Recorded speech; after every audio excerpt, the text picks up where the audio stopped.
things ngerasa digurui.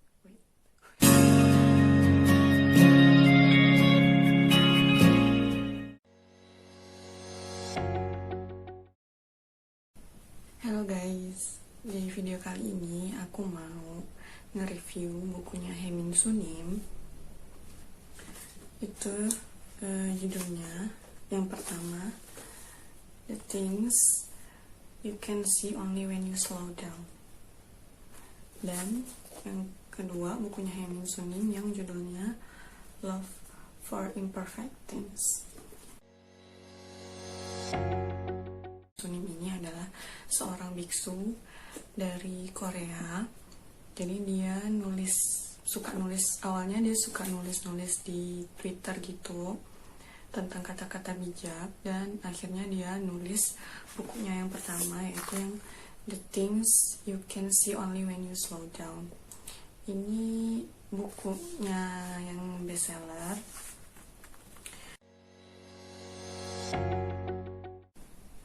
Buku terjemahan bahasa Indonesianya aku beli di Gramedia.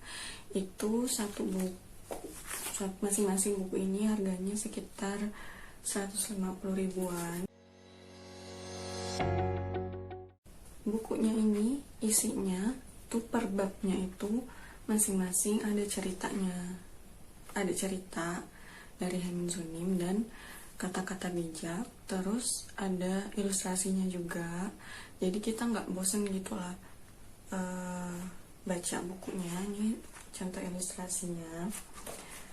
Untuk ilustrasi di buku pertama itu karya-karyanya dari Lee Yong Chol. Jadi dia merupakan seniman asal Korea.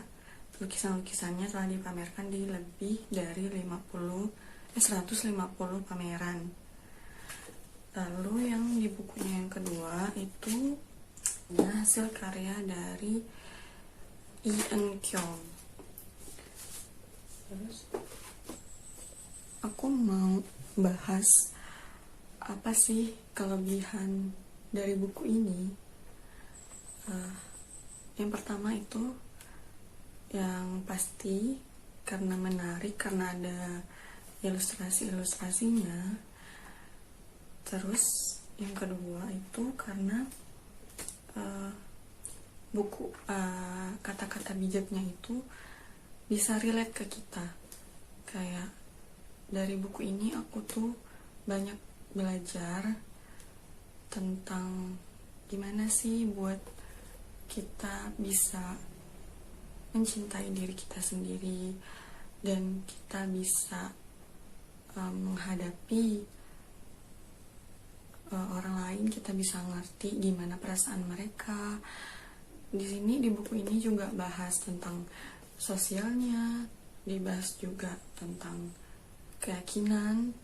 Kata-katanya tuh kayak aku belajar tanpa mesti ngerasa digurui gitu. Jadi aku suka nanda gitu kata-kata bijak yang favorit aku, yang aku suka. Jadi setiap kalau aku lagi ngerasa down, ngerasa galau, aku bisa langsung lihat kata-kata yang bisa ngajarin aku, atau kata-kata yang relate ke akunya sendiri. Kayak ingetin lagi gimana sih harusnya kita menghadapi masalah. Cerita sedikit, buku ini benar-benar kayak ngejawab apa yang pertanyaan-pertanyaan di diri aku tentang perasaan, tentang gimana menghadapi orang. Pokoknya bantu aku buat ngerti dan bisa ngejalani quarter life crisis aku dulu. Mungkin dari 20-an awal aku ngerasa hidup aku tuh kayak berubah 180 derajat. Berubahnya kayak aku tuh sebelumnya nggak pernah ada masalah gitu di lingkungan aku, di pertemanan aku, di sosialnya aku nggak ngerasa ada masalah sama sekali. Tapi sejak masuk kuliah tuh kayak semuanya berubah, kayak ada aja masalah sama orang tuh. Karena setelah dipikir-pikir, karena aku nggak pernah menghadapi situasi kayak gitu, jadi aku tuh belum tahu gimana caranya buat menghadapi situasi seperti itu. Bagaimana caranya aku menghadapi masalah. Jadi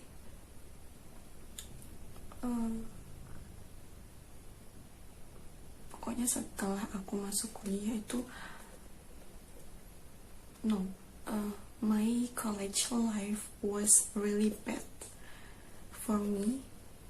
It's actually kinda traumatic. Like I want to delete all those time. Like wow, itu dampaknya sampai sekarang. Aku jadi insecure, aku jadi overthinking, aku jadi overthinking, jadi insecure, jadi nggak percaya diri. Itu aku alamin setelah aku masuk ke dunia kuliah. Ditambah lagi, wah, that's really really really bad, I think. Jadi setelah aku berada di posisi terendah dalam hidup aku, alhamdulillahnya aku bisa bangkit dan ya kinda make some money with my freelance thing. Dan karena aku sebenarnya suka baca buku, tapi karena baru akhir-akhir ini bisa menghasilkan duit sendiri, jadi aku baru bisa beli buku akhir-akhir ini, dan I really love that. Kayak itu tuh kayak self reward buat aku. Seneng banget kalau bisa beli buku, dan kayaknya aku mulai ketagihan juga buat beli buku dan baca buku. Jadi salah dua buku ini yang aku beli kayak it helps me a lot.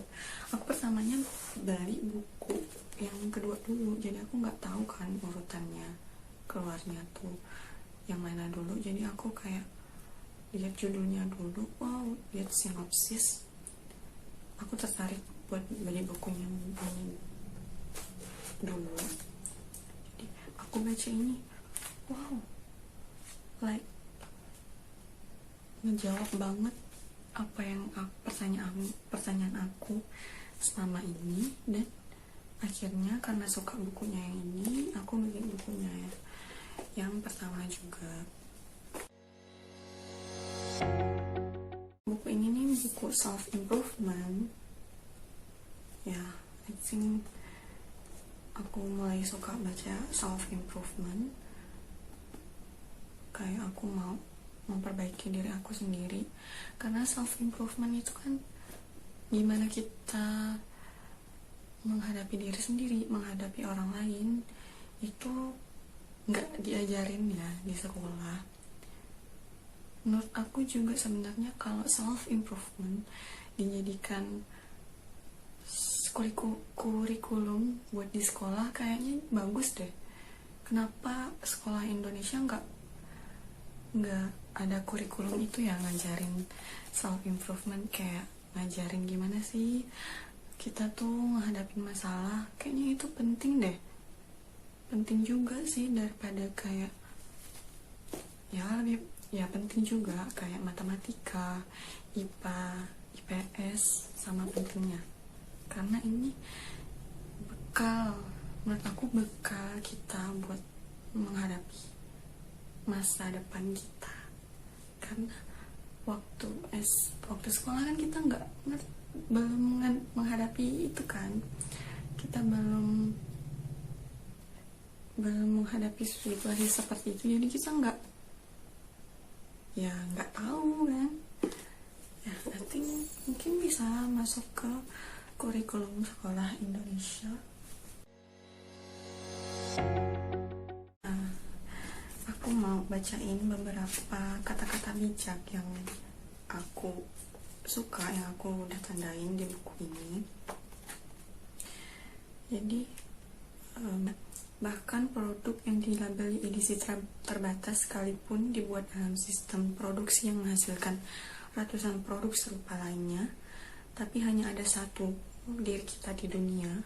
Sayangi diri kita yang unik ini. Jadi setiap orang tuh sama, in general kita tuh sama, tapi di sisi lain kita tuh juga beda. Masing-masing orang tuh pemikirannya beda, cara mengatasinya beda, mentalnya beda, itu beda. Setiap orang beda-beda. Jadi ya, kita setiap orang itu manusia itu unik. Terus nih ada satu lagi, saat orang yang kita cintai menderita dan memerlukan kita, tetaplah berada di sisinya bersama dengan rasa sakit dan penderitaannya. Buat dia merasa tidak sendirian. Jika kita memberikan kata-kata penghiburan yang hampa atau berusaha mencari jalan keluar cepat, itu mungkin karena kita tidak ingin menghadapi kondisinya. Pikirkan apakah kita hanya sekadar bersilat lidah untuk membuat diri sendiri merasa lebih baik. Ya, setelah apa yang aku lalui di quarter life ini, kayak aku tuh ngerasa nggak ada yang aku tuh ngerasa nggak ada yang ngerti aku. Nggak ada yang ngertiin aku kecuali diri aku sendiri. Tapi kita tuh butuh sebenarnya orang yang ada buat kita, yang kita bisa cerita sama dia. Dan sebenarnya kita nggak perlu loh solusi dari mereka. Kita tuh butuhnya cuma dia ada, dia dengerin aja apa yang kita ceritain. Itu bahkan lebih baik, itu yang terbaik malahan. Kayak kita nih punya sahabat nih, kita cerita sama dia, kita nggak perlu solusi dari dia, nggak harus dia ngasih solusi buat kita, cukup dia dengerin aja apa yang menjadi keluh kesahnya kita, cerita kita. Itu udah alhamdulillah banget, bersyukur banget. Itu yang sebenarnya kita butuhin. Jadi guys, super recommended sekali buku ini, dua buku ini buat kalian yang lagi down, ngerasa galau, atau lagi menghadapi masalah. Kalian gak wajib sih ya, mungkin buku ini bisa membantu kalian. Aku kasih buku ini rate 9/10. Oke? Mungkin segitu dulu review buku aku kali ini. Kalau kalian punya saran buku yang bagus buat aku beli dan aku baca, kalian bisa komentar di bawah. Dan kalau kalian punya saran konten buat aku bikin, kalian juga bisa kasih komentar di bawah. Dan see you on the next video. Bye bye.